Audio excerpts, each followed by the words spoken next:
Welcome to Word on the Street. I'm your host, Rob Walters, and today I have a couple of very special guests with me today. I have the Executive Director of Bridge, John Rose, and along with John is Scott Robertson, who's the Communications Director with Bridge. And John, I'd like to start with you. Tell me a little bit about Bridge. What's your mission and what do you do? We are a privately funded economic development organization. We're very honored to be able to serve in that role in the region.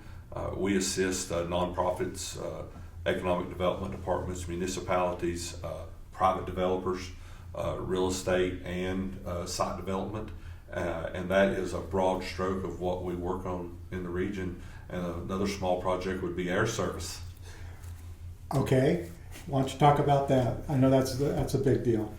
It's so important that we grow air service in the region.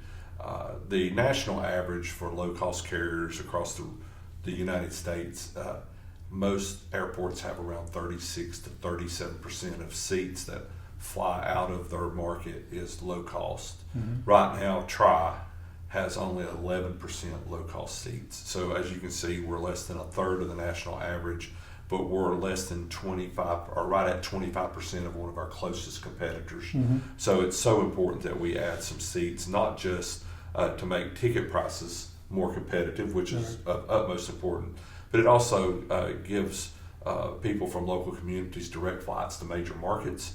It helps with business attraction and retention because they're able to do business more effectively. But also the one that we feel, and with feedback we've got, is talent attraction and retention. It's so important. Quality of life is so important these days. And when you can provide direct flights to major markets that people like to spend their downtime in, it is a benefit across all markets. And then, we also feel like these flights will help increase tourism in the area by bringing more people here, giving people a better opportunity to come directly to the service area of Bridge, which is Northeast Tennessee and Southwest Virginia, because outdoor tourism is a major attraction to this region. So that is where we're at on air service. Can you talk a little bit about the goal, how much money might be needed to help attract an airline, and where you stand versus that goal?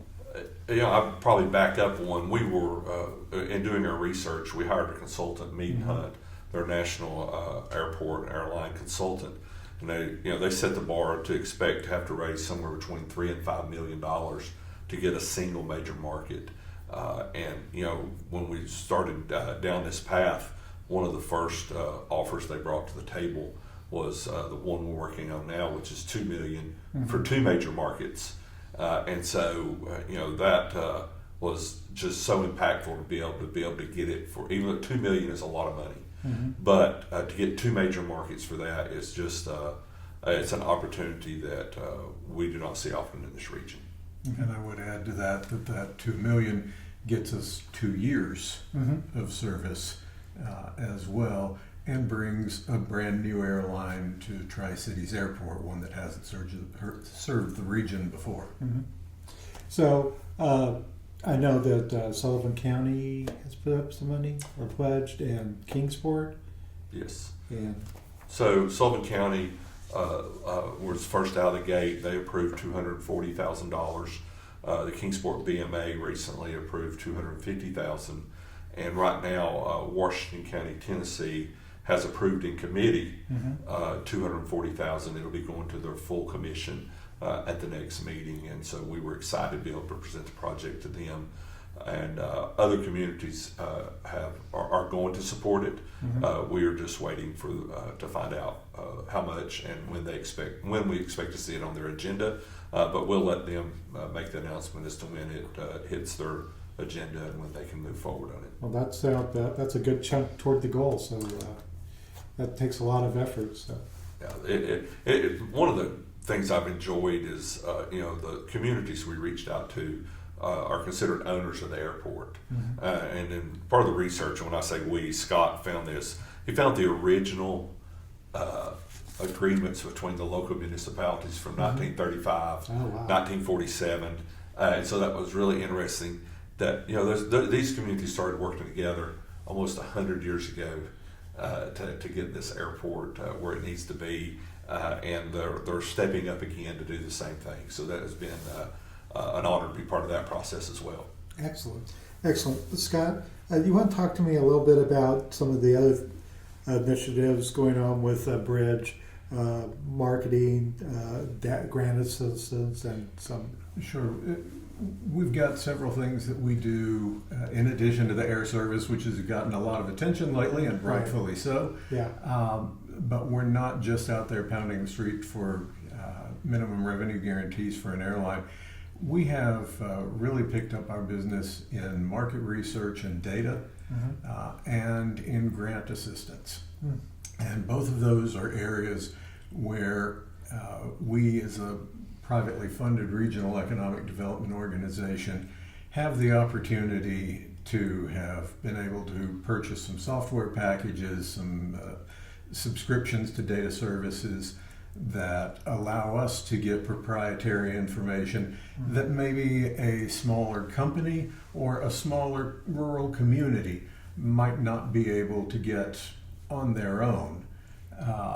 So we can provide this data as a service to those companies, to those communities, and help grow economies that way in ways that we wouldn't have been able to do before. So, for instance, with what's going on in grants, right now there's a lot of consternation about what's going to happen with federal funding, and a lot of things are funded through federal grants. So when we had a flood-affected community come to us recently and say, what's available from private foundation grants that might be out there that we wouldn't have heard about. Regardless of what's going on in DC, it's a good idea for folks to keep looking for the sources that they can find. And we were able to give them several potential revenue streams that they can now take the data we've given them, look into what's going to be involved. Do they want to put the time and the effort into chasing those dollars?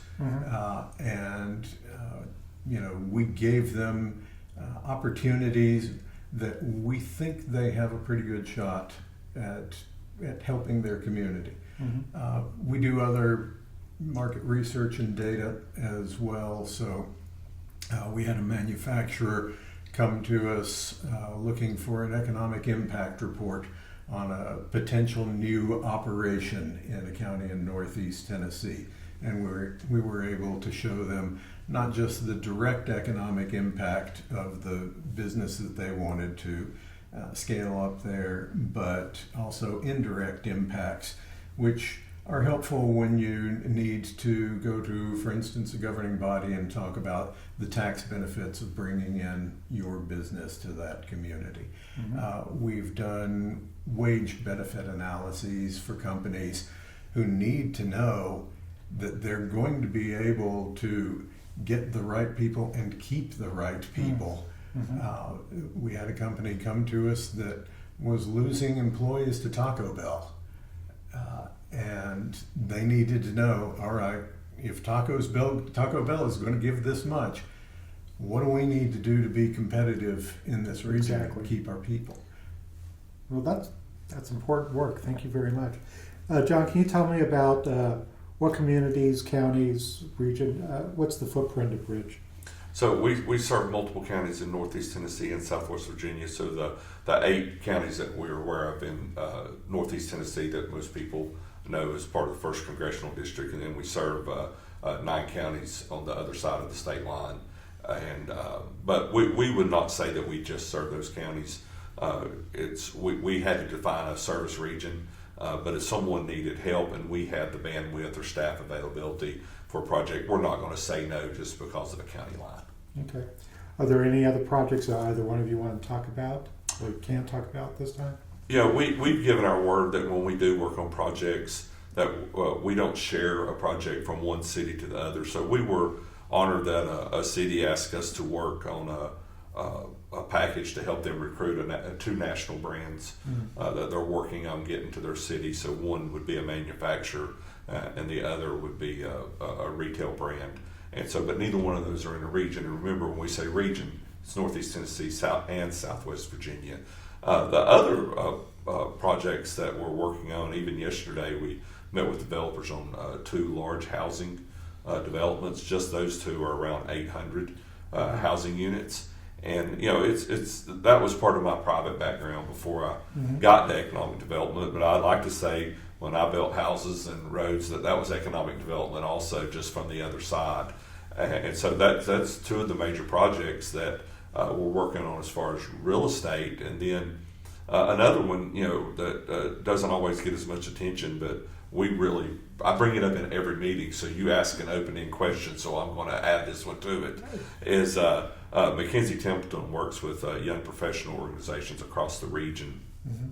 It's important to keep them engaged. There's a lot of students come to our region to go to multiple great universities, 4-year and 2-year colleges and technical schools. We want to engage those students as much as possible, and she and young professionals organize a thing called TEDx, which is a portion of what some people would know as TED Talks, but that is a local that happens on June 3rd at the Martin Center. It has 8 speakers. The topics will be past, present, and future Appalachians. People from 14 states applied to be a speaker. Remember, we only have 8 speakers. It's around a 2-hour program, and in between speakers there'll be some live music and other artistic presentations. It is a great way to get a different viewpoint of our region, but also to share our region with new people here, and to hear other thoughts, ideas, and opinions that help all of us grow and be better people. So it is a great evening, June 3rd, Martin Center. Go online, TEDx Johnson City, or you can go to our LinkedIn page or our Instagram, Bridge Regional, and you can figure out how to get to the website and get a ticket, and look forward to seeing you on June 3rd. Yeah, that sounds exciting. I'm looking at that. I think I'll have to go to that. I'm going. It's day night for me and my wife. Excellent. John, you've been with Bridge for what, a year, a little more? About, this will be 15 months. 15 months. Talk to me a little bit about what you did before joining Bridge. Directly before joining Bridge, I was in the position of Economic Development Director for the City of Kingsport. I spent 3 years there. But I'll back up a little bit. I always get asked, how did you get into economic development also? And I told this story to a presentation last night. Is when I was 40, I worked on what was called a fast track project, which was through Tennessee ECD down in Washington County. We would know them as Nakatetsu Koyo ball bearing automotive factories. And I come home at 40 years of age and told my wife, I was like, hey, I want to do that when in my 50s. So when I was turned 50 in July, I was hired by the City of Kingsport in November of that year to be an economic development director. So that's where I started in Kingsport. We worked on a lot of housing developments. Probably the better known would be the Brickyard development. It won 2 national awards just during the planning phase, so we were honored to be part of that. We also worked on projects at the mall, multiple projects at shopping centers along Stone Drive. But some of the meaningful ones would be the small business owners that would ask questions about, hey, how can I make my parking lot better? Hey, how can we attract people? That's when it becomes a relationship. And so the big projects are awesome and they mean so much. But being economic development director in a small town, the personal relationships really are what you hold dear. Great. Scott, can you talk a little bit about your background? Sure. I was the managing editor of the Business Journal of Tri-Cities for about 15 years, covering regionalism efforts going back to the days of the Regional Alliance for Economic Development. The Business Journal's outlook was very pro-regionalism. In 1988, when that publication was founded, Their first editorial said businesses run on markets, and markets don't see city, county, and state lines very well. And business needs to be regional. And so I held to that for 15 years. Ended up going into Southwest Virginia for 1 year, worked with United Way of Southwest Virginia because they were at that point in time an actual regional economic development organization in Southwest Virginia, but doing what was called non-traditional economic development. They worked in areas like workforce. They worked in child care so that your child could get to third grade reading level at third grade, which made them much better employees down the road. And after a year up there, I got the call to come back down here and join Bridge, and took that opportunity. Great. John, I know you have a strategic plan, and I know that Scott touched on a little bit on it, on the market research and grants. Anything else about the strategic plan we should know about? The bullet points are market data and research, air service growth at Tri-Cities, tourism and talent attraction, site development and real estate. And we've really touched on all those, but I would like to back up is we view the airport growth, talent attraction, and tourism. You could combine those as one because without one, they all don't work, but all of them together, they do work. And it's very impactful in the region to be able to attract and retain not just businesses and employees, but also tourists that come here and enjoy the assets in indoor and outdoor that we have. So that is the major tenets of our strategic plan. Great. John, can you talk to me a little bit about where you're located, how can people find you, and how can they reach you? How they can find us and reach us, bridgeregional.com. Go to our website. There's our strategic plans available for download. Tenets of our strategic plans available for download. There's reports posted quarterly that are free to everybody in the region, and there are demographic and other types of reports for every county that we serve on both sides of the state line. Our offices, as of this week, are located at 225 West Center Street, Kingsport. We're in the Create Appalachia space, and they're great partners. And so it's great to have that sort of asset that has shared common space and a lot of interaction with a lot of different businesses. And so we're honored to be able to be part of that location now. And we don't spend a lot of time in the office. One of the things at one point in the last year, we met with 100 people in 90 days. Wow. And that's 90 days including weekends and holidays. So we like to get out and meet people in our communities, but it's a great base of operations for us. Excellent. Scott, any last thoughts? Just add to that info@bridgeregional.com, and we can be reached by telephone 423-560-2300. Great. Scott, John, thank you very much for joining me this week, and we'll see you next time on Word on the Street.